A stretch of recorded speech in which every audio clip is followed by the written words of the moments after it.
Hi, I'm Father Jim Forson, and I'd like to share with you some reflections on this Feast of All Souls. Just recently, I and all the priests at the Archdiocese received just a shocking notification that one of our priests, Father Chris Panett, died in his sleep, only 68 years old, and it was just such a shock. I went to school with his brother Frank, who unfortunately also died of heart failure, and so too apparently did Chris. And the whole Archdiocese is stunned by it, because he was such a fine priest, and he worked so hard at USC Medical Center, which, as you may know, is just a monster of a hospital complex. And Chris worked there for, 20, 30 years. He had that job that, believe me, nobody in this archdiocese wanted to have because it was just so demanding. And he tired unceasingly for all of the AIDS patients in the special ward they had there, and the cancer patients, and all of those who were victims of violence or gunshots or stabbings that were brought in from the whole city. He was there for all of that. And not just that. He trained chaplains on how to be chaplains. He trained seminarians on how to minister to the sick. And he wasn't just a chaplain. He reached out to the immigrants, to the homeless, to the indigent, to you name it. And just his passing so hit me. And I was over at Holy Cross Cemetery the other day. And there's one section that's reserved for priests when they die. And I was kind of walking around looking at the gravestones, and I had forgotten about some of those priests. And I couldn't help but wonder, who's going to remember Father Chris, 20, 30, 40 years from now? And I was seeing some of the gravestones of the priests that I had forgotten. And who's going to remember them? And that got me to thinking of my other dead relatives and friends that I've known.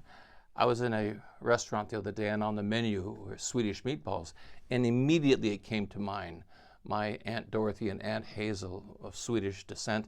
Every Christmas, every Easter, they made Swedish meatballs, and they were fantastic. And I always hesitate to ever order Swedish meatballs in restaurants because they're just not like Aunt Dorothy's and Aunt Hazel's.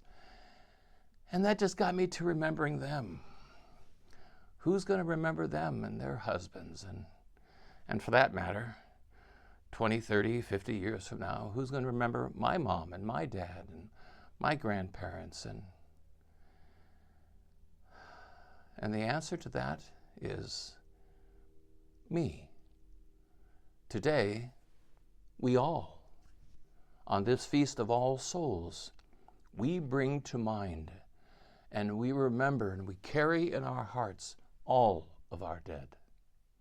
All the people who throughout their lives were good to us and generous, and who saw to it that we would have life through their sacrifices. All of those saints that we have had be part of our lives, we bring them to mind and we carry them in our hearts. The people that we refer to as the faithful departed. Today we remember them.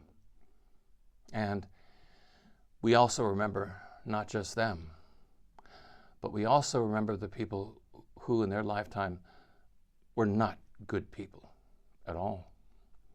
People who we know were cruel. Or people, perhaps even those who hurt us and who were unapologetic in doing so. People that we don't much care for at all. People that we would call the unfaithful departed. We, disciples of Jesus, told by the Lord to forgive not 7 times, but 70 times, 7 times, we must also, on this Feast of All Souls, pray for all of the unfaithful departed, as we pray for the faithful ones. We pray for them all. And in praying for them all, it brings me consolation, the thought that they're not just carried in my heart, but that they live in the heart of God. He carries them in his heart. They enter into the kingdom, and the thought that my Aunt Hazel and my Aunt Dorothy live with God, my mom and my dad and all my aunts and uncles live with God, that brings me consolation. I hope it brings you consolation too. It's kind of a peaceful thought to know that when I die, through the mercy of God, I likewise will be remembered by God and brought into his heart and live in the kingdom with him and with all my family that have gone before me. I find it a real consolation to know that I be with them, and not just with them, but with all the men and women whom our church honors. I think of all the saints, Peter, Paul, Andrew, James, and John, Thomas, James, Philip, Bartholomew, Matthew, Simon, and Jude, all of the apostles, Mary, Joseph, Elizabeth, Zachariah, all living in the communion of saints, all living in the kingdom, awaiting me, and when I die, I enter into that communion, and I am with them. That thought, as I said, brings me consolation. And I hope on this celebration of All Souls, as you bring to mind all of your dead, and as you pray for all of those dead that you bring to mind, that it be a consolation for you too, and that it bring you joy.